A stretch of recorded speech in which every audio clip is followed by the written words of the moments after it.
Bronze Podcast, número 15, sobre a crise na igreja, parte 5, continuação do tema que já temos vindo a tratar. E hoje, nomeadamente, um dos problemas da crise na igreja, ou uma das causas dessa crise, é a crise do sacerdócio. Obviamente é um problema que está intimamente ligado com a crise da Santa Missa, com o facto de a igreja ter permitido e deixado entrar a influência do mundo, nomeadamente de organizações até ocultistas, como a maçonaria e outras. O grande problema é que depois isso acabou por também transmitir uma ideia errada de sacerdócio. O que a maior parte dos fiéis vê, e aquilo que a maior parte dos fiéis já se apercebe, é de sacerdotes que são mais quase gestores de ONGs e são pessoas que, por norma, exercem uma caridade muito natural. Do ponto de vista humano, são pessoas que são muito bonzinhas, confundem a caridade com o ser bonzinho, e notamos que isso trouxe vários problemas para a igreja, porque depois o sacerdócio requer que os sacerdotes sejam de facto homens inteiros, não possam ser pessoas com crise de identidade, nem com uma masculinidade tremida, por assim dizer. E, portanto, o sacerdote, quando fica sem a missa tradicional de São Pio V, o que acontece é um relativismo da sua vocação. E o que isso traz à igreja é que essas pessoas deixam de ser pais, deixam de se comportar como pais e passam muitas vezes a comportar-se como eu já disse, funcionários de uma instituição. Como podemos ver, em muitos casos, temos inúmeros casos de sacerdotes que agem como se fossem pessoas do mundo, vestem-se como eu, como um leigo, vestem-se naturalmente, que não estão a entender que são sacerdotes. Pior do que o vestir, são também pessoas que na sua vida já não têm uma vida de oração, muitas vezes, pelos fiéis. São pessoas que em sua casa assistem à televisão, são pessoas que vivem uma vida completamente relaxada, como se fossem... Aliás, nem um leigo deve viver assim, quanto mais um sacerdote, que deve ser um exemplo. E para remediar, ao fim e ao cabo, esta crise do sacerdócio, há cerca de 50 anos, faz este ano, em 2020, 50 anos, Monsenhor Lefebvre fundou a Fraternidade de São Pio X, uma sociedade de vida apostólica, sem votos religiosos, que apenas autorizada, com autorização pontifícia, aliás, até foi autorizado por um bispo, não pelo Papa. E, na verdade, o que Monsenhor Lefebvre queria fazer era apenas uma coisa. E a Fraternidade de São Pio X não tem nenhuma religiosidade específica, não tem nenhuma religiosidade que seja específica, como aos franciscanos, por exemplo, que tem o voto de pobreza, ou como aos dominicanos, ou como outra ordem, porque não é uma ordem. A Fraternidade de São Pio X, quando foi fundada, e ainda hoje, apenas tem dois objetivos. O primeiro é preservar a Santa Missa tradicional de São Pio V, a única codificada até aos dias de hoje, para rechaçar completamente a heresia protestante, e também conservar o sacerdócio. E porquê que Monsenhor Lefebvre fez isto? Bom, em primeiro lugar fez isto porque houve inúmeros seminaristas que foram ter com ele e assim o pediram, porque já estavam a ser mal formados nos seminários em França nos anos 60. E depois porque também Monsenhor Lefebvre, que foi missionário em África, notou quando voltou para o concílio que os sacerdotes, os bispos e as casas de formação tinham sofrido um ataque revolucionário, e que já não estavam a ensinar as mesmas coisas do que quando Monsenhor Lefebvre teria saído da Europa e, ao fim e ao cabo, tinha ficado preservado em África dos erros. E a Fraternidade de São Pio X visa apenas a remediar isso. No dia, engraçado, Monsenhor Lefebvre passa a ideia clara, e todas as pessoas na Fraternidade passam a ideia clara, de que no dia em que acabar esta crise na igreja, onde a missa irá deixar de estar sob ataque, ou pelo menos a igreja deixará de celebrar esta missa protestante, que é o chamado Novus Ordo, a Fraternidade deixa de ter um motivo de existir. E quem sabe os sacerdotes passam a ser incorporados nas dioceses. A verdade é que a Fraternidade de São Pio X é um hospital de campanha.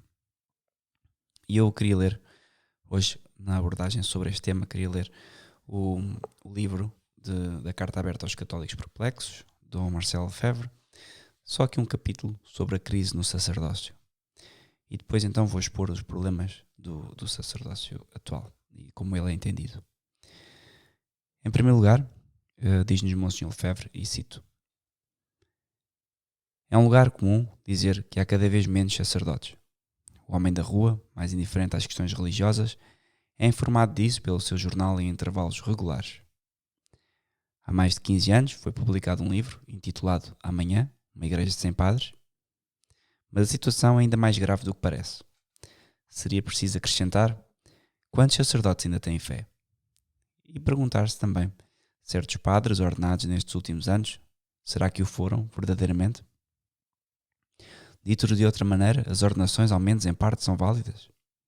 A dúvida é idêntica à que pesa sobre os outros sacramentos.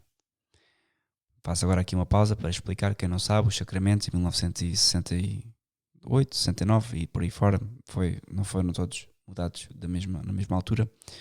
Os sacramentos foram na prática todos adulterados. Foram mudados os textos, foram mudados mesmo depois começaram a ser lidos na língua vernacular de vários países, e as traduções muitas vezes são dúbias. E então aqui Monsenhor Lefebvre levanta essa questão: será que são válidos? E portanto a dúvida é idêntica àquela que pesa sobre os outros sacramentos, como ele diz. Ela se estende a certas sagrações de bispos, por exemplo, àquela que se realizou em Bruxelas durante o verão de 1982, na qual o bispo sagrante disse ao ordenando ser apóstolo, como Gandhi, Helder de Câmara e Maomé foram apóstolos. Isto é esquisito. Podem-se conciliar essas referências ao menos no que concerne a Gandhi e a Maomé, com a intenção evidente de fazer o que quer a Igreja. E este é o grande problema. Por norma, quando há um sacramento da Igreja, não só é necessário que exista a forma correta, que exista a matéria, é necessário também que a intenção da pessoa seja a de fazer aquilo que a Igreja faz. E o problema desta missa nova e do sacerdócio e neste caso dos bispos e dos outros sacramentos é: será que quem celebra o sacramento está a tentar fazer o que a Igreja quer ou sempre quis? É evidente que não. Pelo menos na questão da missa nova e também na maneira como os sacerdotes vivem hoje em dia. Continua Monsenhor Lefebvre. Lê-se num fascículo de uma ordenação sacerdotal que aconteceu em Toulouse há alguns anos. O animador começa a celebração apresentando o ordenando, designado por seu nome próprio C, e dizendo: ele decidiu viver mais em profundidade, consagrando-se totalmente ao serviço da Igreja, na classe operária. C efetuou o seu encaminhamento, ou seja, o seu seminário, em equipa. É essa equipa que o apresenta ao bispo. Nós vos pedimos reconhecer, autenticar o seu proceder e ordená-lo sacerdote. O bispo lhe faz então várias perguntas, consideradas como definição do sacerdócio, nomeadamente: quer ser ordenado sacerdote para ser com os crentes sinal e testemunha dos que buscam os homens, em seu esforço de justiça, de fraternidade e de paz, para servir ao povo de Deus, para reconhecer na vida dos homens a ação de Deus em modos de vida, culturas e opções múltiplas, para celebrar a ação de Cristo e assegurar este serviço. Queres participar comigo e com o conjunto dos bispos da responsabilidade que nos foi confiada para o serviço do Evangelho? Essas são as perguntas que o bispo fez. E são sem dúvida estranhas, porque o que é que está aqui dito? A matéria do sacramento foi preservada, é certo. A imposição das mãos, que se deu a seguir, e a forma igualmente, são as palavras da ordenação. Mas devemos notar que a intenção não é clara. E este é o problema. O padre é ordenado para o uso exclusivo de uma classe social e, antes de tudo, para estabelecer a justiça, a fraternidade e a paz num plano que parece demais limitado à ordem natural.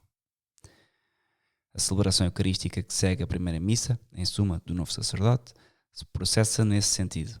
O ofertório foi composto para a circunstância do momento e diz, cita Monsenhor Lefebvre: nós te acolhemos, Senhor, recebendo de tua parte este pão e este vinho que nos ofereces.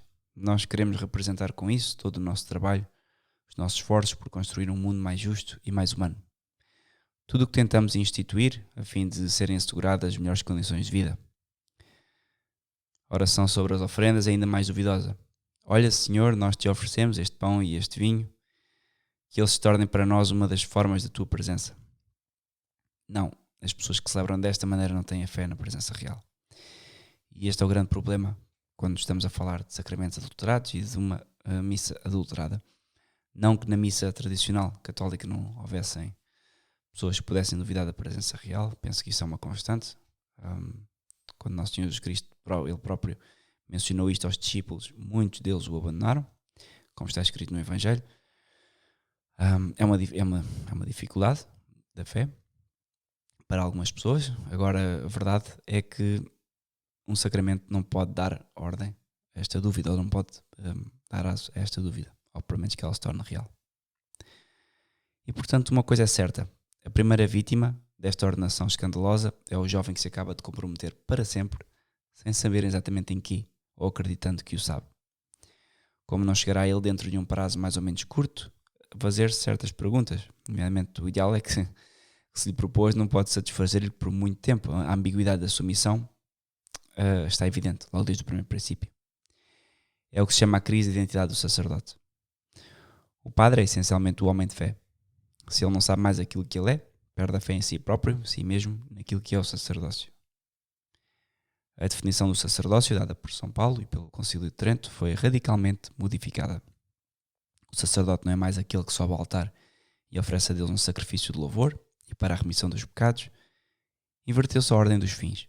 O sacerdócio tem um fim principal, que é oferecer o sacrifício, e um fim secundário, a evangelização. E hoje em dia isso não é claro. E mesmo a evangelização que é oferecida hoje em dia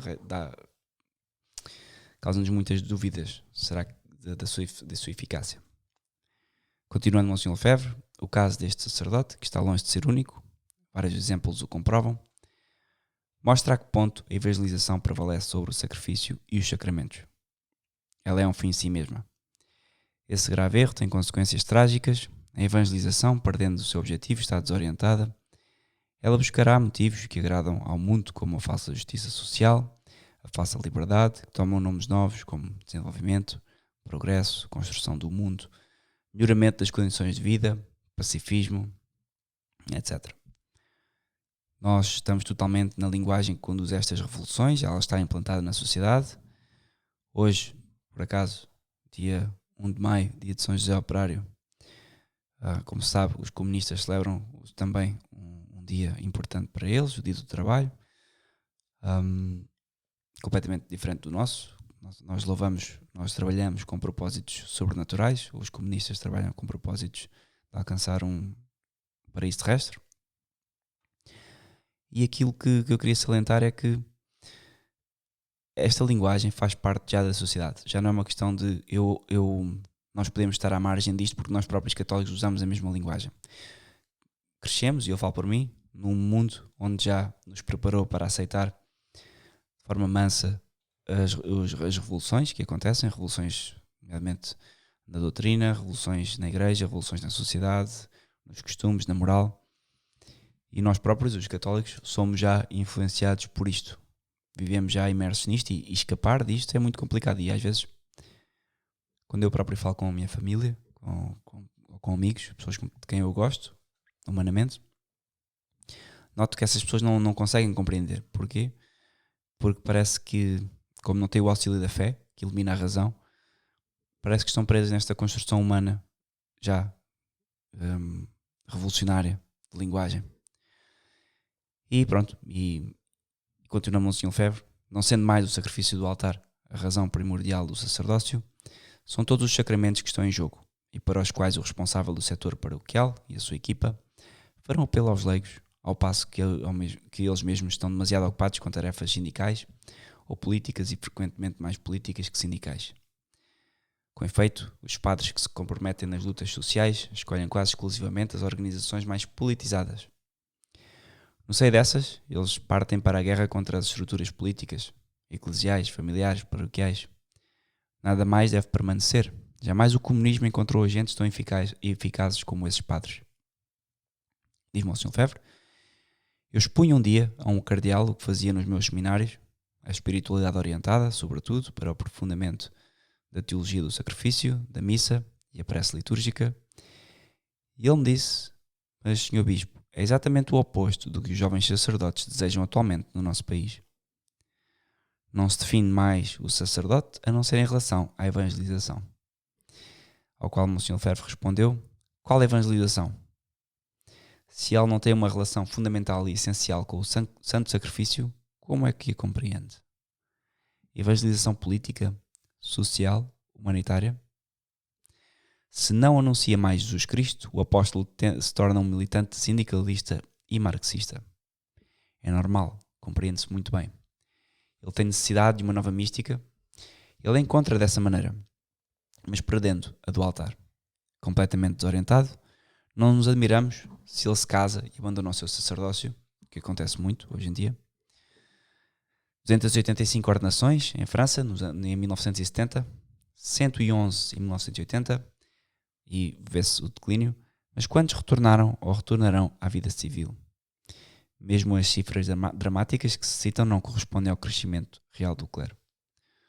O que se propõe neste momento aos jovens e o que se diz que eles desejam atualmente não corresponde visivelmente às suas aspirações. Aliás, é fácil fazer prova. Não há mais vocações porque não se sabe mais o que é o sacrifício da missa. Em consequência, não se pode mais definir o sacerdote. Em compensação, onde o sacrifício é conhecido e estimado como a Igreja sempre ensinou, as vocações são numerosas. E Monsenhor Lefebvre está a escrever isto nos anos 70, nos anos 80, notamos hoje em dia que isto é ainda pior. Ou seja, os seminários modernistas estão vazios, os seminários tradicionais cheios, e está à vista de todos as diferenças da Santa Missa. Está à vista de todas as famílias, famílias numerosas modernistas têm 3, 4 filhos no máximo. As famílias numerosas católicas continuam com 10, 11 filhos. E não só. E notamos, tanto pela maneira como se comportam as senhoras, os homens que frequentam ambos os espaços. Tenho testemunho disso nos meus próprios seminários, diz Monsenhor Lefebvre. Aí não se faz outra coisa senão reafirmar as verdades de sempre. As vocações vêm para nós por si mesmas, sem publicidade. A única publicidade foi feita pelos modernistas. Ordenei 187 sacerdotes em 13 anos, desde 1983. O ritmo regular atingido é de 35 a 45 ordenações por ano na Fraternidade de São Pio X. Eu não digo isso para tirar qualquer glória pessoal. Neste domínio, eu também nada inventei. Os jovens, para quem se juntou agora, estou a ler a carta aberta aos católicos perplexos de Monsenhor Lefebvre sobre a crise do sacerdócio. Os jovens que pedem para entrar em Acon, em Flavigny, em Winona, em Zaikowkan, La Regia, em Goulburn, são atraídos pelo sacrifício da missa. Que graça extraordinária para um jovem subir ao altar como ministro de Nosso Senhor e ser outro Cristo. Nada é mais belo nem mais grandioso aqui na terra. Para isso, vale a pena abandonar a sua família, renunciar a constituir uma, renunciar ao mundo, aceitar a pobreza. Contudo, se não há mais esse atrativo, então eu digo francamente que aquilo não vale mais a pena, o sacerdócio não vale a pena, e é por isso que os seminários estão vazios. Se a linha adotada pela Igreja há 20 anos continua, à pergunta: haverá ainda padres no ano 2000? Pode-se responder: não. E hoje, já estamos no ano 2020, sabemos que continuam a haver sacerdotes nesta Igreja Conciliar, que infelizmente engana inúmeras vocações a irem ao engodo, porque pensam que se vão formar sacerdotes e na verdade formam-se em homens bonzinhos que administram sacramentos, certo, são ordenados, certo, penso eu, na maioria das vezes, mas a verdade é que muitos desistem, as vocações diminuem, a idade média do clero em Portugal pelo menos é completamente miserável, estamos a falar de uma idade média de 60 e qualquer coisa anos, e portanto, ainda que no ano 2000 existissem sacerdotes, com esta tendência não vão durar muito tempo. Continua o Monsenhor Lefebvre. Com efeito, o que é que faz a grandeza e a beleza de um religioso e de uma religiosa? É oferecer-se como vítima no altar, como Nosso Senhor Jesus Cristo. Do contrário, a vida religiosa não possui mais sentido algum. A juventude da nossa época é tão generosa como nas épocas anteriores. Ela aspira a dedicar-se. É a nossa época que é falha. Tudo está ligado. Abalando-se a base do edifício, destrói-se inteiramente. Tudo. Não há mais missa, não há mais sacerdotes. O ritual, antes de ser reformado, fazia o bispo dizer, e Monsenhor Ferreira cita agora: recebei o poder de oferecer a Deus o santo sacrifício e de celebrar a Santa Missa, tanto pelos vivos como pelos mortos, em nome do Senhor. Ele havia previamente benzido as mãos do ordenando ao pronunciar estas palavras. Cito: a fim de que tudo que elas abençoarem seja abençoado e tudo o que consagrarem seja consagrado e santificado. Fim de citação. O poder conferido é expresso sem ambiguidade. Que eles operem para a salvação do vosso povo e pela sua santa bênção, a transubstanciação do pão e do vinho do corpo e no sangue do vosso divino Filho. Fim de citação. O bispo agora, neste novo ritual da ordenação, diz: recebei a oferenda do povo santo para apresentá-la a Deus. O que é isto? Ele faz do novo sacerdote mais um intermediário que o detentor do sacerdócio, que um sacrificador. A concepção é completamente diferente. O sacerdote sempre foi considerado na Santa Igreja como alguém que possui um carácter dado pelo sacramento da ordem. Viu-se um bispo não suspenso, como hoje em dia nenhum bispo é suspenso, a não ser uma Carrick depois de uma série de acusações que não dava para negar. Cito: o padre não é aquele que faz coisas que os simples fiéis não fazem. Ele não é mais que um outro Cristo do que qualquer outro batizado. Fim de citação deste bispo. Esse bispo tirava simplesmente as conclusões do ensinamento que prevalece desde o concílio e da nova liturgia. Introduziu-se uma confusão a propósito do sacerdócio dos fiéis e do sacerdócio dos padres. Ora, como diziam os cardeais encarregados de fazer as suas observações sobre o muito famoso catecismo holandês, a grandeza do sacerdócio ministerial dos padres, na sua participação, o sacerdócio de Cristo, difere do sacerdócio comum dos fiéis e de maneira não somente gradual, mas essencial. Eu já vou explicar isto mais adiante, onde vou explicar precisamente os problemas da crise, relativamente à crise do sacerdócio. A doutrina constante da Igreja é que o sacerdote está revestido de um carácter sagrado, indelével. Tu és sacerdos in aeternum. Por mais que faça, diante dos anjos, diante de Deus, na eternidade, ele continuará sacerdote. Embora lance a sua batina às ortigas, use um pullover vermelho ou de qualquer outra cor, cometa os maiores crimes, isso não mudará nada. O sacramento da ordem modificou-o na sua natureza. E quantos são ordenados hoje em dia sem terem noção disto? Quantos são ordenados hoje em dia sem terem noção que são um outro Cristo, que são um sacrificador, que não são funcionários de uma ONG? Nós estamos longe do sacerdote, escolhido pela Assembleia para assumir uma função na Igreja, e ainda mais o sacerdote que, por tempo limitado, proposto por alguns, no fim do qual o pressuposto ao culto, pois não vejo outro termo para designá-lo, retoma o seu lugar entre os fiéis. Esta visão desacralizada do ministério sacerdotal conduz muito naturalmente a interrogar-se sobre o celibato dos padres. Claro, que é outra das coisas que surge a cada 3, 4, 5 anos. Volta à igreja. Porque é que os padres são celibatários? Vamos alterar esta regra. Estes papas modernistas convocam uma nova comissão para estudar se vale a pena tirar o celibato sacerdotal ou removê-lo.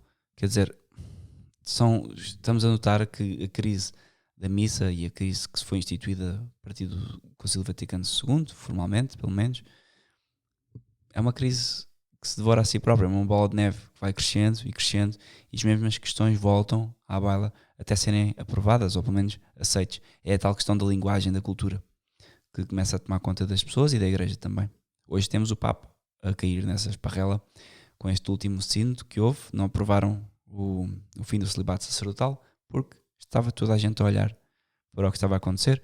O Papa Emérito Bento XVI inclusive escreveu um livro muito atempado sobre o tema, ou pelo menos que parece que quis pôr um pouco de água na fervura.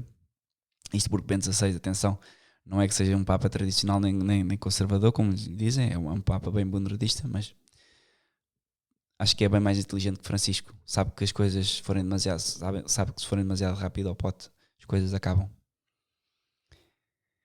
E portanto, continua Monsenhor Lefebvre. Grupos de pressão ruidosos reclamam a sua abolição, não obstante as advertências repetidas do magistério romano. Viram-se nos Países Baixos seminaristas a fazer a greve das ordenações para obterem garantias a esse respeito. Não citarei as vozes episcopais que se levaram para pressionar a Santa Sé a abrir esse processo. Ou seja, já nos anos 80 tínhamos bispos que faziam pressão para o Vaticano abolir, o celibato sacerdotal. E aqui o que está em causa é, essas pessoas que fazem esta pressão, como não estará a vida moral destes bispos, destes sacerdotes? Já não pode ser uma vida moral boa. É a mesma coisa que eu agora casado com a minha mulher, estar a fazer propaganda para uma vida poligâmica ou a fazer propaganda para a aprovação do divórcio. É sinal claro que uma pessoa já não estaria a viver a minha vocação. E é o que acontece hoje em dia. Ao fim e ao cabo, o que temos são sacerdotes, são bispos, que continuamente agem contra eles próprios, continuamente fazem pressões, sejam sociais, sejam hierárquicas ou eclesiásticas, que são contrárias à sua vocação e são contrárias à doutrina da Igreja. E a questão, como diz aqui Monsenhor Lefebvre, ou pelo menos diz aqui Monsenhor Lefebvre, explica, cito: pois a razão profunda apresenta-se por si própria quando se compreendem bem estas duas realidades, que é o que o clero perdeu a noção do que é a missa e do que é o sacerdócio. É a mesma razão que faz com que a Santíssima Virgem tivesse permanecido virgem. Tendo trazido Nosso Senhor no seu seio, era justo e conveniente que ela fosse igualmente. O Padre, pela palavra que ele pronuncia na consagração, faz vir Deus à terra. Ele tem uma proximidade com Deus, ser espiritual, espírito antes de tudo, que é bom, justo e eminentemente conveniente. Que ele seja também virgem e permaneça celibatário. E esta é a razão, acabou. Não vale a pena falar mais sobre isto. Quer dizer, o sacerdote é celibatário por estes motivos. Objetam que existem padres casados no Oriente, que não haja engano a respeito. Isso não passa de uma tolerância. Os bispos orientais não podem ser casados, nem os que exercem função de alguma importância. Esse clero venera o celibato sacerdotal, que faz parte da mais antiga tradição da Igreja e que os apóstolos observaram desde o instante do Pentecostes. Continuando, aqueles que, como São Pedro, eram casados a viver ao lado das suas esposas, mas não as conheciam mais. Portanto, isto acaba com todo o argumento modernista sobre o tema. É sintomático também o facto de que os padres que sucumbem às miragens de uma pretensa missão social ou política contraírem quase automaticamente o matrimónio. Claro, as duas coisas vão paralelas. E mesmo assim, hoje em dia, eu não diria que vão paralelas. Mesmo assim, para um católico hoje em dia, isto é uma opinião pessoal, a opinião da Igreja penso que é similar. A política no mundo no Ocidente está de tal forma bera que é preciso muita prudência para um católico lá permanecer. E é quase impossível. É quase como ser católico e trabalhar para o Imperador Romano. Já são feitas certas exigências sobre os católicos que tornam quase impossível a um católico permanecer na política. Porque é preciso adorar outras coisas que não a Deus e é preciso fazer escolhas que para um católico não podem acontecer. Portanto, estou quase a acabar a citar aqui Monsenhor Lefebvre. Querem-nos fazer crer que os tempos atuais justificam todas as maneiras de abandono, que é impossível nas condições atuais de vida ser casto, que o voto de virgindade para os religiosos e religiosas é um anacronismo. A experiência destes 20 anos mostra que os danos causados ao sacerdócio, sob o pretexto de adaptá-los à época atual, são mortais para o sacerdócio. E é verdade.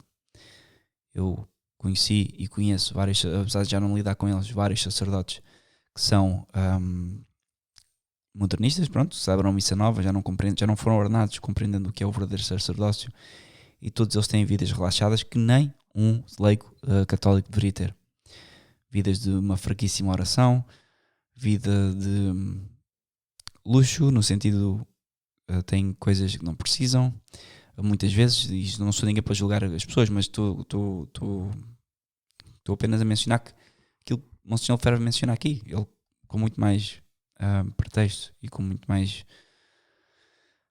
autoridade do que eu. Ora, não se pode mesmo encarar uma igreja sem padres. A igreja é essencialmente sacerdotal e quem tenta fazer dela uma igreja do povo, Deus, não compreende o que é a igreja. Triste época é esta em que quer a união livre para os leigos, e é verdade, e no entanto o casamento para os clérigos. Se vocês percebem nesse aparente ilogismo uma lógica implacável que tem por objeto a ruína da sociedade cristã, têm então uma boa visão das coisas e fazem um julgamento exato. Ou seja, do que é que Monsignor Lefebvre fala? Precisamente dos erros da Rússia, comunismo, marxismo, que invertem a ordem da sociedade e, neste caso, como já explicámos no, se não me engano, episódio 3 da crise da igreja, também foram pensamentos que entraram e penetraram na igreja de forma fortíssima e que estão a condenar inúmeras almas ao erro. Vou ler agora os problemas e vou descrever os problemas do sacerdócio católico. Dê-me só um momentinho para ir buscar o livro correto.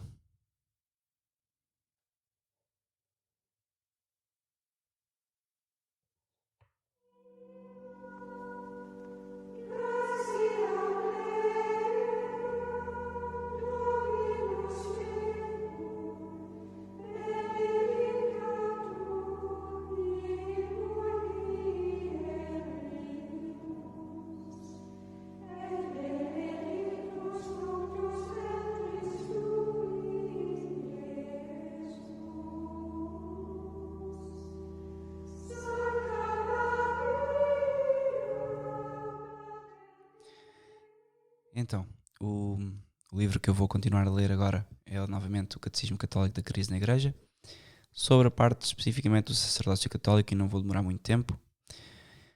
O que é o sacerdócio católico? Isto para responder, logo de forma para explicar agora, que já lemos o que é que Monsignor Lefebvre diz sobre o tema, vamos exatamente ao núcleo da questão. O que é o sacerdócio católico? O que é que aconteceu? Quem é que definiu o sacerdócio católico? E penso que ficamos aqui com um ligeiro apanhado. Mais tarde faremos aprofundamento sobre todos estes temas, no entanto eu queria deixar aqui só a crise na igreja por alto em vários temas que eu considero mais importantes. O que é o sacerdote católico? O sacerdote católico é nesta terra o ministro do grande sacerdote eterno, Jesus Cristo, único mediador entre Deus e os homens. Pela ordenação sacerdotal, ele participa dos seus poderes. Ele unicamente pode validamente celebrar o sacrifício da missa, perdoar os pecados, abençoar e consagrar. O sacerdote não é antes de tudo o presidente de uma assembleia, pois possui faculdades que o simples fiel não tem. Foi de facto aos apóstolos que o Cristo disse: fazei isto em memória de mim. E portanto, onde é que podemos encontrar uma definição do sacerdócio? Na Epístola aos Hebreus já temos este ensinamento, cito: porque todo o pontífice escolhido dentre os homens é constituído a favor dos homens, naquelas coisas que tocam a Deus, para que ofereça dons e sacrifícios pelos pecados. E o que é que manifesta esta definição? Podemos perguntar. Esta definição manifesta o que o sacerdote é: escolhido dentre os homens e, portanto, colocado à parte para ser consagrado a Deus, estabelecido em favor dos homens e, portanto, encarregado de uma função pública. E, neste caso, a função pública é a relação dos fiéis com Deus, e constituído como sacrificador. E, portanto, qual é a função mais importante do sacerdócio? Será anunciar o Evangelho? Será pregação? Será fazer o triatlo? Ser atleta, como há alguns? Não. O sacerdote é, antes de tudo, o homem do sacrifício. Como indica a Epístola aos Hebreus, ora apenas há um sacrifício válido na nova aliança, o de Nosso Senhor, Jesus Cristo, que o sacerdote tem a possibilidade de oferecer em seu nome, enquanto ministro, celebrando a missa. O sacerdote é primeiro o homem da missa. E ponto final. Ser sacerdote é celebrar a missa. E por que insistir tanto sobre esta ligação entre o sacrifício e os sacerdotes? Porque hoje em dia é preciso insistir nisto, porque esta ligação perdeu-se precisamente porque a missa foi adulterada. E só quando se percebe a falência de um lado se pode perceber o outro e vice-versa. O sacerdócio católico sofreu desde o Concílio Vaticano II uma verdadeira crise de identidade. Muitos sacerdotes já não sabem por que foram ordenados e só podem sair desta crise, como é óbvio, insistindo sobre o essencial. Cito: o sacerdote é separado dos outros homens e ordenado para Deus para prestar a Deus, pelo sacrifício da missa, um culto devido a Deus, e para comunicar aos fiéis, pelo sacramento, os frutos deste sacrifício, nomeadamente o perdão dos pecados. Como é que pode o sacerdote perdoar os pecados? O poder de perdoar os pecados foi dado por Nosso Senhor aos apóstolos e aos seus sucessores, depois da ressurreição. Jesus lhes disse: a paz seja convosco, como o Pai me enviou, eu também vos envio. Depois destas palavras, soprou sobre eles, dizendo: recebei o Espírito Santo. Aqueles a quem vós perdoardes os pecados, ser-lhes-ão perdoados, e aqueles a quem vós os retiverdes, ser-lhes-ão retidos. João 20, 22, 23. E podemos perguntar também: quem é que ataca o sacerdote ou o sacerdócio católico hoje em dia? O sacerdócio católico, infelizmente, é atacado no próprio seio da Igreja por padres. O padre Pes escreve isto, cito: muitas coisas que nos pareciam como evidentes eram desconhecidas das primeiras comunidades cristãs. Não havia nem papa, nem bispos, nem sacerdotes, nem ordem maior nem menor. Não havia vínculo entre a validade da missa ou a da absolvição e algumas das ordens. Isto escreveu um padre na revista Redentorista na Alemanha, claro, em julho 1980, página 91, para quem quiser pesquisar. Este sacerdote não é católico. Pronto, não há muito a dizer. O Vaticano II contribuiu muito para a crise do sacerdócio, instituindo exageradamente aquele tema do sacerdócio comum dos fiéis. Toda a gente hoje em dia tem a ideia que são todos sacerdotes, todos os católicos. E isto é falso, porque pelo batismo em Cristo nem todos participam do sacerdócio de Cristo nesse sentido. Ou seja, a expressão participar no sacerdócio de Cristo pode designar duas coisas que são bem diferentes. A primeira é beneficiar os efeitos deste sacerdócio, ou seja, poder inserir-se no sacrifício de Cristo para ser oferecido com ele e receber os frutos deste sacrifício. Está aí uma participação principalmente passiva, que não torna de nenhuma maneira o sacerdote o fiel, no sentido próprio do termo. E em ponto 2, exercer como ministro este sacerdócio, poder oferecer realmente o sacrifício de Cristo e transmitindo os frutos dele, isto é, a participação ativa, aquilo que os sacerdotes fazem no seu sentido próprio. Esta distinção entre sacerdote ativo e passivo no sacerdócio de Cristo é tradicional, ou seja, tem um fundamento. São Tomás de Aquino já explicava que o sacramento do batismo deputa ao culto divino uma qualidade de membro passivo do sacerdócio de Cristo, enquanto que o sacramento da ordem deputa ao culto enquanto membro ativo do sacerdócio de Cristo. Então, são duas distinções. E aqui podemos perguntar: mas os fiéis têm alguma atividade a exercer? Porque hoje em dia toda a gente quer exercer atividades, todos querem fazer coisas. E sim, os fiéis devem se preparar ativamente para a união ao sacrifício de Cristo, trabalhando em santificarem-se eles mesmos, tendo uma atividade importante a exercer, mas que não é a do sacerdote.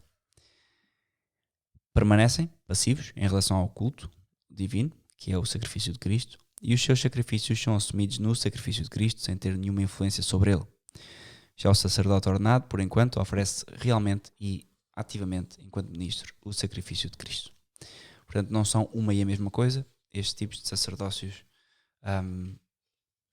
como hoje se quer fazer parecer, e daí que o Vaticano II, depois da nova missa, que é um problema para a fé, tenha virado o padre ao contrário, apesar de mesmo nas rubricas não estarem. Depois disso tornou-se prática comum, foi o sacerdote estar virado para as pessoas e as pessoas para o sacerdote, como se estivessem todos à volta de uma mesa, dando a ideia que são pares, ou seja, e sim, são pares, são seres humanos, pares quanto à natureza, que mesmo assim já foi alterada.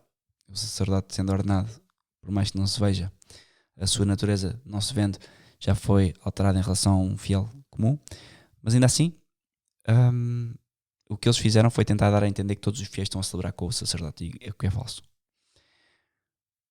No sentido próprio, é falso dizer que os fiéis exercem um sacerdócio. A palavra exercer indica uma ação e os fiéis apenas beneficiam passivamente do sacerdócio de Cristo.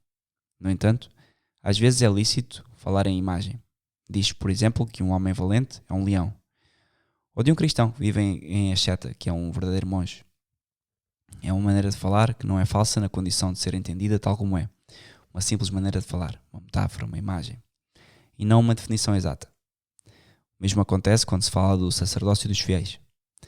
Porque todo cristão está chamado a prestar um culto a Deus e a fazer sacrifícios que deverão ser inseridos no sacrifício de Cristo. Podemos dizer, visto neste ângulo, que sim, agem como sacerdote. No entanto, a questão do Vaticano II é um pouco diferente. O Vaticano II exagerou na sua insistência sobre o sacerdócio comum dos fiéis, no plano mesmo da Constituição Lumen Gentium sobre a Igreja. Antes de falar da hierarquia e do sacerdócio no sentido próprio, a Constituição Conciliar trata do povo de Deus e do seu sacerdócio universal. É só depois, no capítulo 3, falando sobre das vocações particulares e das funções no seio da Igreja, que trata do sacerdócio ministerial como de uma forma especial, do sacerdócio universal, de que o laicado seria ele também uma forma particular. Portanto, é quase como se fosse, é uma definição protestante, ao fim e ao cabo. A ordem escolhida, neste caso, apresentada pelo Lumen Gentium no Vaticano II, é, em realidade, uma grande desordem, pois que coloca ao mesmo nível o sacerdote no sentido próprio e o sacerdócio no sentido metafórico, como se tratassem de dois aspectos de um mesmo género. Isso é evidentemente contribuir para tudo confundir. E a insistência exagerada do Vaticano II sobre o sacerdócio comum dos fiéis teve consequências, ou seja, quem lê isto, e eu próprio, quando li a primeira vez o Lumen Gentium, nunca me passou pela cabeça que que todo o Vaticano II tivesse problemas reais e graves. E a insistência exagerada do Vaticano II sobre o sacerdócio comum dos fiéis, de facto, foi transmitida no mundo inteiro pelos ensinamentos da Nova Missa, 1969, pelo novo Código de Direito Canónico, 1983, e pelo novo Catecismo.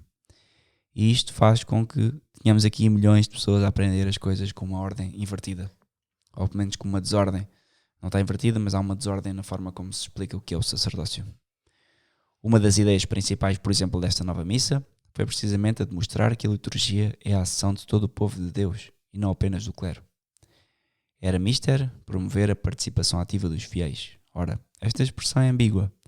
Como já vimos, os fiéis, ou o fiel, deve ativamente dispor-se a unir-se ao sacrifício de Cristo, mas permanece essencialmente passivo em relação ao sacrifício de que unicamente o sacerdote é um ministro ativo. De facto, em vez de favorecer a participação espiritual dos fiéis, a nova liturgia insiste sobre a participação exterior e lhes confia funções outrora reservadas aos ministros sagrados.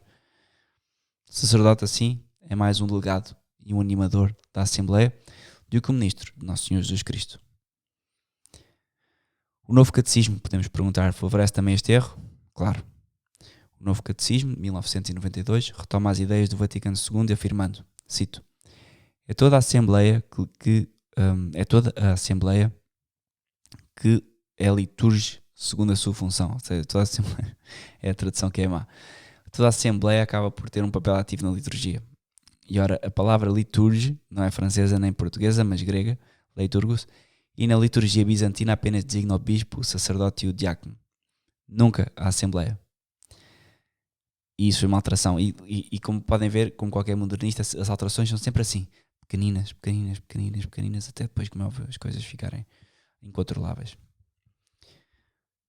O novo Código de Direito Canónico, igual, 1983, apresentado por João Paulo II como um grande esforço, diz ele, cito, como um grande esforço para traduzir uma linguagem canónica e própria a doutrina da eclesiologia conciliar, que eu, quando estudei na Católica, a disciplina da eclesiologia, que era lecionada por um leigo que dificilmente tem a fé católica, infelizmente, aquilo que aprendíamos era isto, ou seja, era que a igreja era constituída por leigos, com alguns sacerdotes, com alguns bispos, mas era uma eclesiologia demasiado má. Agora estou a pensar sobre isso, porque nem Nossa Senhora tinha a sua cátedra, nem Nossa Senhora era respeitada lá.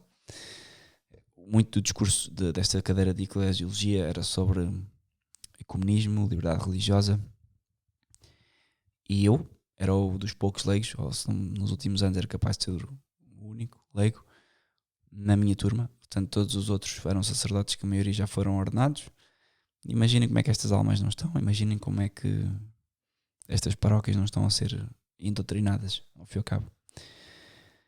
Alguns certamente não o farão, percebem a questão e pronto, apesar de ainda celebrarem as missas, a missa nova, e não compreenderem a questão da crise na igreja, pelo menos foram imunes a essa eclesiologia estranha, mas certamente ainda há aqui alguns passos a dar, porque nós aprendemos uma eclesiologia muito má. Portanto, a doutrina segundo a qual todos os membros do povo de Deus, cada um segundo a sua modalidade, diz João Paulo II, participa na tríplice função de Cristo, as funções sacerdotais, proféticas e reais. Ou seja, João Paulo II diz que todos participamos em tudo, que é errado. Não é isso que acontece. Nós participamos passivamente e nós não temos nada a fazer numa Santa Missa, a não ser rezar e oferecer os nossos sacrifícios pela salvação, pela nossa e das pessoas que já foram. A mudança de plano, operada pelo novo Código, é explicada no Cânon 204, que é precisamente no Código de Direito Canónico, segue o mesmo erro, que é precisamente o primeiro cânon do livro segundo. Cito: os fiéis são aqueles que, incorporados em Cristo pelo batismo, são constituídos em povo de Deus e que por esta razão são feitos participantes à sua maneira.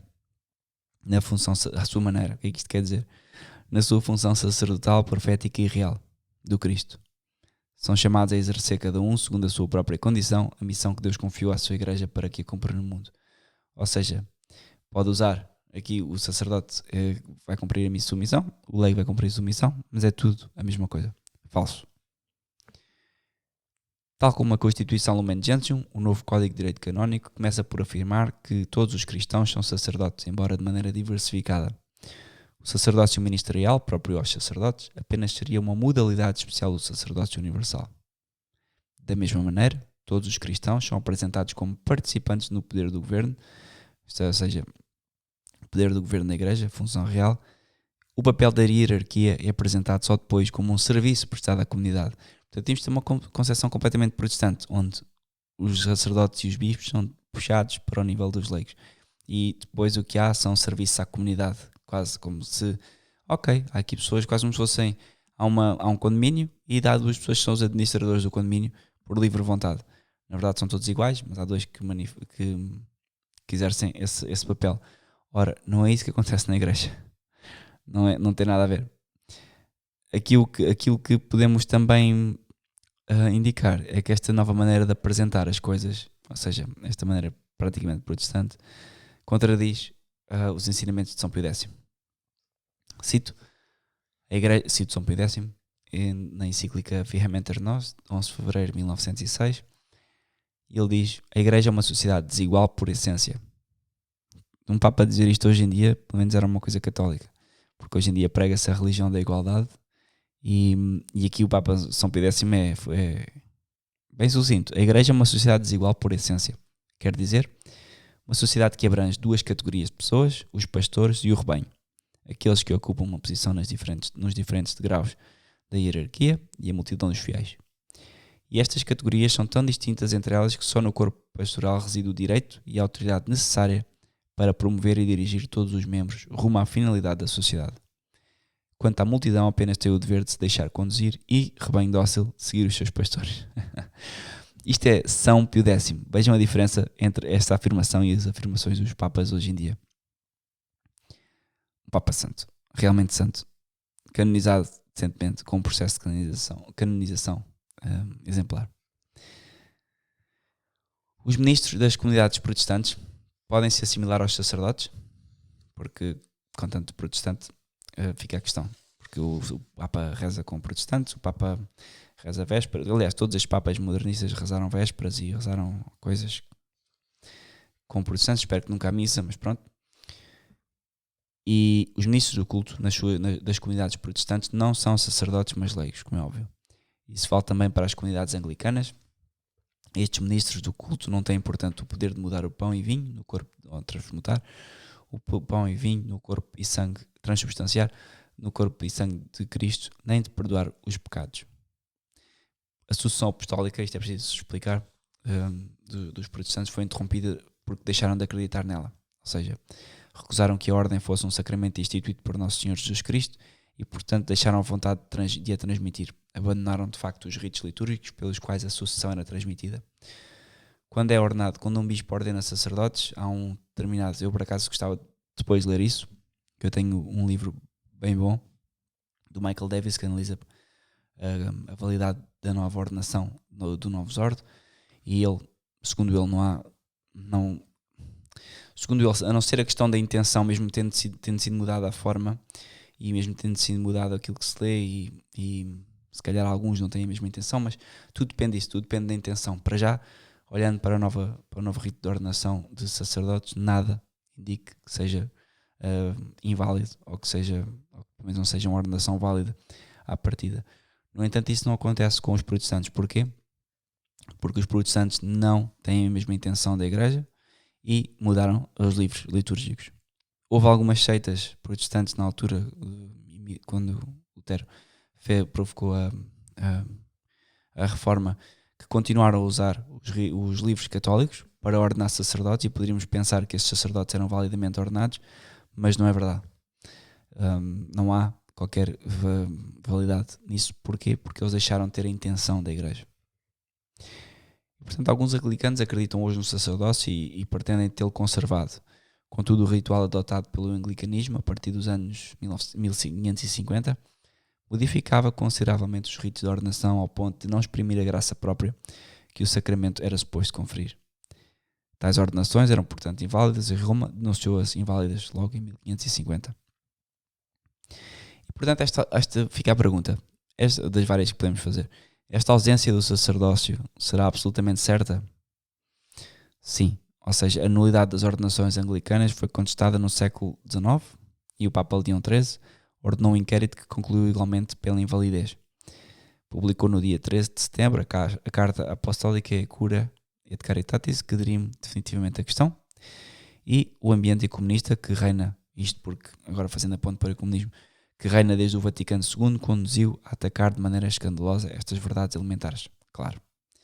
Na primavera de 1977, 180 eclesiásticos da Diocese de Rothenburg escreveram uma carta aos seus colegas, homens e mulheres, protestantes da Igreja Evangélica de Württemberg, na qual os reconheciam como eclesiásticos, tendo os mesmos poderes e as mesmas responsabilidades. É evidente que estes teólogos não tinham já a concepção católica do sacerdócio. E muitos continuam a não ter. Muitos bispos, infelizmente. E daí sai outra questão, que é se uma mulher pode ser ordenada sacerdote. E há agora toda uma celeuma com isto. Porquê? Porque o Papa Francisco, claramente mandatado pela ONU e por outros organismos mais ocultos, infelizmente está a destruir com uma série de atitudes que tem tido a nossa igreja. Nunca irá conseguir, é óbvio, mas pelo menos tem causado muitos problemas aos católicos, o que é bom. Deus permite também que isso aconteça para as pessoas irem acordando para a crise na igreja e também para que as pessoas deem valor àquilo que têm. E aquilo que ele fez agora foi convocar uma nova comissão, isto há de uma semana ou duas, sobre as diaconisas, ou sobre se as mulheres podiam ser diaconisas, exatamente. Já foi feito isso no passado 20 vezes. Acho que agora é uma comissão por ano e não podem. Unicamente o homem de sexo masculino, batizado, pode receber validamente a ordenação sacerdotal. Isso ressalta claramente da Sagrada Escritura, da tradição e do magistério da Igreja. Do facto da Igreja não possuir poder algum sobre as condições essenciais dos sacramentos, se infere que não pode autorizar a ordenação das mulheres. De todas as maneiras, isso seria inválido. É um facto indubitável estabelecido pela Santa Escritura que Cristo apenas chamou homens para ser apóstolo. A Igreja não pode alterar essa disposição divina. São Paulo escreve aos Coríntios, e agora cito São Paulo: Porquanto Deus não é Deus de dissensão, senão de paz, como eu também o ensino em todas as igrejas dos santos. As mulheres estejam caladas nas igrejas, porque lhes não é permitido falar. Mas devem estar sujeitas, como também o ordena a lei. E se querem aprender alguma coisa, perguntem-na em casa aos seus maridos, porque é coisa indecente para uma mulher o falar na igreja. Porventura é de entre vós que saiu a palavra de Deus? Ou não veio ela senão para vós? Se algum querer ser profeta ou espiritual, reconheça que as coisas que vos escrevo são mandamentos do Senhor. 1 Coríntios 14. Claro que isto mudou hoje em dia, a concepção. Aqui a mulher de facto tinha uma outra presença. Não digo que as mulheres não devem, acho que ninguém deve falar na igreja, mas não digo que as mulheres hoje em dia tenham o mesmo papel social, como podemos ver, pelo que São Paulo diz, mas uma coisa é clara. Era impossível, com esta postura de São Paulo, que as mulheres tivessem o papel de diaconisas na igreja. Ou seja, isso não acontecia. As mulheres não são autorizadas a falar na altura da cerimónia religiosa, nem a ocupar qualquer função de direção. São Paulo justifica expressamente a coisa pela prática geral da igreja, como em todas as igrejas dos santos, diz ele, isto é a citação de São Paulo, pela lei do Antigo Testamento, assim como a própria lei o diz, pela conveniência, porque é inconveniente para uma mulher, e antes de tudo, por um mandamento do Senhor. Portanto, o que é que estas comissões vão avaliar? A minha pergunta é esta. Estas comissões fazem-me lembrar as comissões de Entre Rios, as comissões dos fogos de 2017, as comissões dos governos marxistas. O que servem é para alimentar e criar uns quantos tachos em instituições que, por norma, estão cheias de dinheiro, como é o caso da igreja, cheias no sentido em que há muitas pessoas que fazem doações à igreja, é capaz de ser o primeiro ou o segundo, neste caso é capaz de ser já o segundo, proprietário mundial de maior dono de propriedades no mundo, as quais, como é óbvio, geram uma renda, mas, como podemos ver, estamos em vias de acabar com isso. A igreja deixou de ter também forma de se sustentar ela própria. Porquê? Por causa disto. Criamos comissõezinhas, com pessoas, com bispos, com cardeais, com leigos. E se formos a ver quem é que vai falar nestas instituições, ou pelo menos nessas comissões, geralmente são pessoas da ONU, são pessoas da OMS, são teólogos que se não foram já, porque hoje em dia já não há, já ninguém é excomungado, já ninguém é proibido de falar em público, mas são pessoas duvidosas. E há muitas, procurem aqui no YouTube, há um canal que é o The Fatima Center, eles têm vários vídeos de pessoas que perderam muito tempo a compilar dados precisamente sobre as relações do Vaticano em Roma com estas instituições como a ONU e outras instituições, George Soros e até as Melindas e Bill Gates da vida, que visam promover coisas como o aborto, contracepção e uma série de outras barbaridades que não são nada católicas, mas não entanto são estas pessoas que por norma têm falado, também a questão do ambiente, que têm falado no Vaticano, em Roma. E portanto, de Roma neste momento, tudo o que vem de lá, muita cautela. Porquê é que a igreja exige o celibato dos sacerdotes? Já falámos sobre isto, conforme o Monsenhor Lefebvre dizia. E sendo um outro Cristo, o sacerdote deve pertencer totalmente a Deus e a Nosso Senhor Jesus Cristo. Assim como o sacerdote sobe ao altar cada dia para oferecer o sacrifício do amor divino, ele deve também oferecer o seu coração a Deus, num amor sem partilha. Uma razão suplementar é que o sacerdote deve estar ao dispor de todas as almas, como o pai e o irmão de todos, o que não seria possível se tivesse que tomar cuidado da sua própria família. O sacerdote assemelha-se, portanto, perfeitamente a Jesus Cristo, o qual ele mesmo não se casou e viveu totalmente no amor do seu pai e das almas imortais. O celibato é sem dúvida um sacrifício, mas o sacrifício é a lei da vida natural. Não se pode escolher nada sem por este mesmo facto de renunciar a outra coisa. E ainda mais na vida e na fecundidade sobrenaturais. Da mesma maneira que o Cristo redimiu o mundo pela sua paixão, assim também o sacerdote não poderá fazer muito pela igreja e pela salvação das almas, a não ser que viva numa vida de sacrifício. A nossa época, que se inclina ao ver no amor humano e na sexualidade a única alegria da vida, tem justamente a maior necessidade do exemplo dos sacerdotes e dos religiosos, que lhe fazem lembrar os valores e os ideais superiores. E aqui eu nunca percebi isto, porque esta questão do celibato, porque um homem que casa faz também um voto, não é de celibato, como é óbvio, mas faz um voto de fidelidade a uma pessoa o resto da vida. E basta ser homem para perceber que isso não é natural, é sobrenatural. O que é natural é que os bichos, não é, animados pelo corpo, tenham várias parceiras ao longo da vida, porque não criam estruturas também sociais, não criam estruturas emocionais, não têm alma no sentido humano, não têm espírito, e portanto é natural que o façam, porque é a natureza. Agora, qualquer vocação cristã é, por norma, sobrenatural. O homem, quando casa, dedica-se a vida inteira a uma esposa e tem que ser fiel a essa esposa, sobre o risco de entrar em pecado mortal se não for. Mesma coisa com o sacerdote, e também a mesma coisa com qualquer pessoa que não case.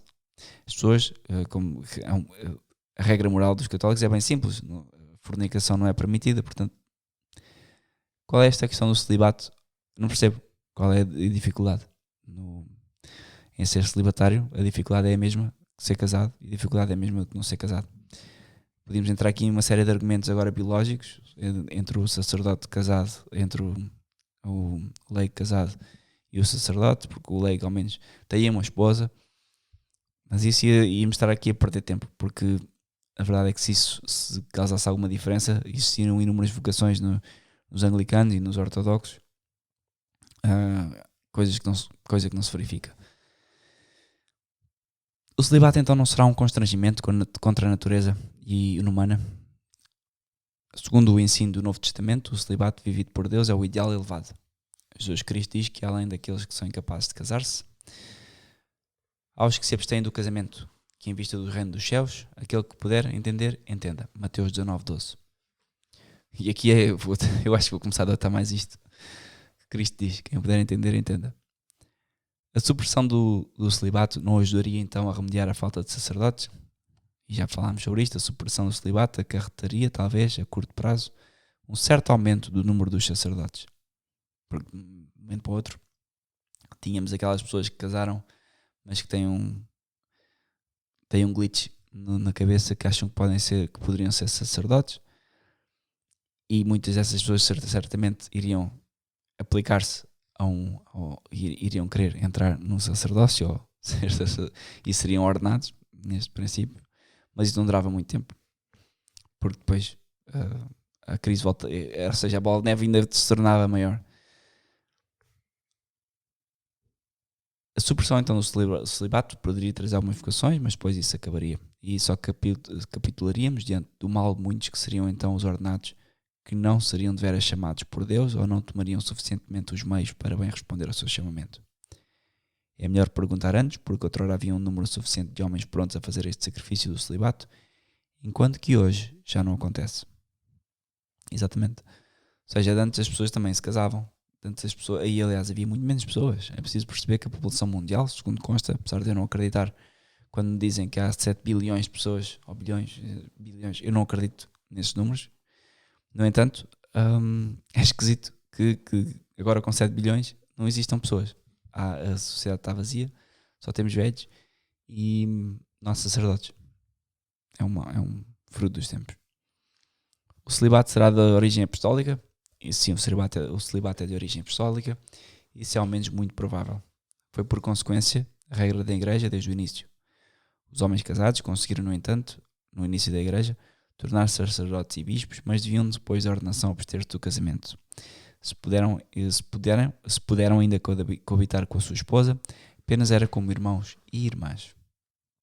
Os próprios padres da igreja abordaram esta questão. Santo Epifânio de Salamina, em 315-403, testemunha. Cito: os sacerdotes são escolhidos primeiro dentre os homens virgens, ou se não dentre os monges.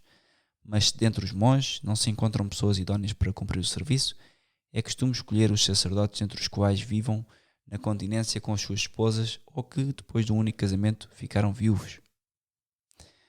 E isto foi uma prática no início da igreja, que os próprios padres da igreja comentam, mas que era uma tolerância, não era uma coisa comum. O mesmo padre da igreja, lamenta-se que esta regra não seja observada em todos os lados e faz este comentário: em vários lugares, os sacerdotes, diáconos e subdiáconos geram ainda crianças. Responde que isso não é conforme à regra, mas que isso acontece por causa do desleixo dos homens. E podemos perceber aqui que já na altura deste padre da igreja, muitos sacerdotes viviam mal, não é? Não davam o exemplo de como deveriam viver na igreja, as pessoas e especialmente os sacerdotes. E daí que a igreja tem que ser uma coisa sobrenatural. Nós notamos que não é por acaso que passam 2 milénios e a igreja prevalece com pessoas que falham, com pessoas que dão mau exemplo. Ainda assim, permanece a sociedade mais pura que existe no mundo, com todos os problemas que acontecem. E onde há pessoas, há problemas, há pecado. Portanto, as leis do celibato eclesiástico, podemos perguntar, tendo em conta isto, não são datadas do século IV, e na verdade as primeiras leis explícitas que conhecemos sobre o celibato foram promulgadas no século IV. É preciso notificar, contanto, que não foram apresentadas como uma novidade, mas como uma recordação da antiga disciplina. Os padres do Concílio Africano de 390 referem-se explicitamente à tradição apostólica quando inculcam de novo a obrigação do celibato. Isto é tirado do livro. Podem ler mais coisas no livro do padre Christian Coccini, SJ, Origines Apostólicas do Célibat Sacerdotal, em francês, não sei, francês, desculpem o meu francês. 1981, o livro. E portanto, pronto, temos isto. Temos aqui uma abordagem, há aqui mais coisas que eu podia ler sobre os ortodoxos. No entanto, queria só ler esta. Como os fiéis consideram estes sacerdotes casados? Ou seja, como é que os sacerdotes casados no Oriente são vistos pelos fiéis? Os fiéis da Igreja Oriental consideram muitas vezes os sacerdotes casados como inferiores aos sacerdotes monges. Sentem mais ou menos que só os sacerdotes celibatários realizam perfeitamente o ideal sacerdotal e é ele que eles preferem confessar-se, o que é natural. Portanto, a questão dos ortodoxos é mais uma questão de tolerância, não uma questão que seja uma prática comum. E acho que com esta hora de podcast, eu agora optei por reduzir os podcasts em meia hora. Houve muita gente a dizer que, algumas pessoas, que os podcasts de uma hora e meia eram longos. Eu, por acaso, gosto de podcasts longos porque duram vários dias e vou ouvindo. Mas para ouvir de uma rajada só, de facto, eram grandes. Penso que ficou um pouco esclarecida esta questão da crise sacerdotal. Monsenhor Lefebvre explica a questão muito bem. O Catecismo da Crise na Igreja explica a questão muito bem.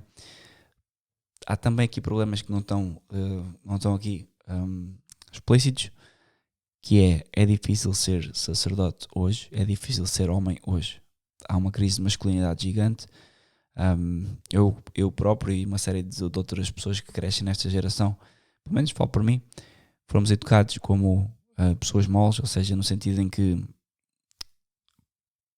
certo, as pessoas faziam desporto, o homem é educado num ambiente de desporto, num ambiente que pode ser viril para o mundo hoje em dia, mas há muito pouca virilidade, porque virilidade assume que a pessoa tenha uma educação diferenciada, ou diferenciadora, assume que a pessoa seja, ou que o homem seja educado nutrindo amor pelo trabalho, pela família, pela sociedade, mais do que pela sociedade, pela nação.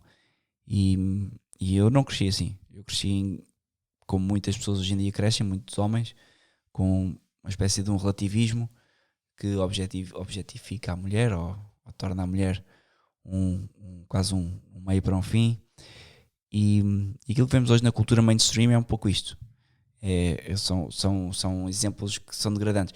E pensar que pessoas destas, que crescem assim, homens, que crescem educados desta forma, possam ser sacerdotes, é difícil.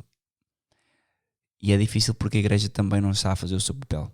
A Igreja deixou de preservar a verdadeira masculinidade que podemos encontrar em São José, podemos encontrar em outros santos como São Nuno, Santa Maria, em São Francisco de Assis. Podemos encontrar essa masculinidade em crianças tão simples como em São Francisco de Fátima, que consolava Nosso Senhor, que oferecia sacrifícios, uma criança. E hoje os homens, nós somos educados na procura pelo prazer, na procura pelo luxo. Eu já nem estou a falar de desvirtuações, que são as desvirtuações de carácter que hoje existem, e desordens de orientação, supostamente, que se chama orientação. Já nem falo aí porque isso é o extremo. Estamos a falar já numa vida tão destravada que acaba por entrar por aí. Estou mesmo a falar daquilo que o homem vê como sendo o seu objetivo de vida. Ou seja, eu quero crescer, quero ter um bom trabalho, quero ter um bom carro, uma boa casa, e isso não é ser um homem. Um homem tem que se comprometer, um homem tem que se oferecer sacrifícios, seja pela sua fé, por Deus, seja pela família, seja pelas causas em que acredita. Mesmo as pessoas que não são católicas, muitas vezes notamos isso. Às vezes notamos mais virilidade em homens que não são católicos, porque perseguem os seus objetivos com virtudes naturais, que são exemplares. Mas a verdade é que a maior parte dos homens hoje em dia são educados neste laxismo, quase, numa cultura de deixa andar.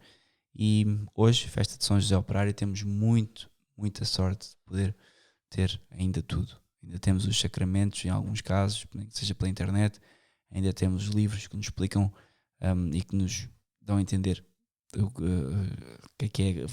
qual a crise da masculinidade que estamos a atravessar e como a resolver. Eu até, aliás, gostava de fazer uma série de coisas bem estruturadas, porque eu agora não pensei sobre isto, mas gostava de fazer uma estrutura sobre precisamente a questão da crise da masculinidade, porque é um tema bem interessante. Há uma crise da feminilidade também. As mulheres também estão em crise. Se bem que é diferente. Eu acho que a mulher entra em crise porque o homem já não é homem, muitas vezes. E a mulher procura um homem que seja quase uma outra mulher. Bom, é uma confusão. E eu gostava de explorar isso mais tarde.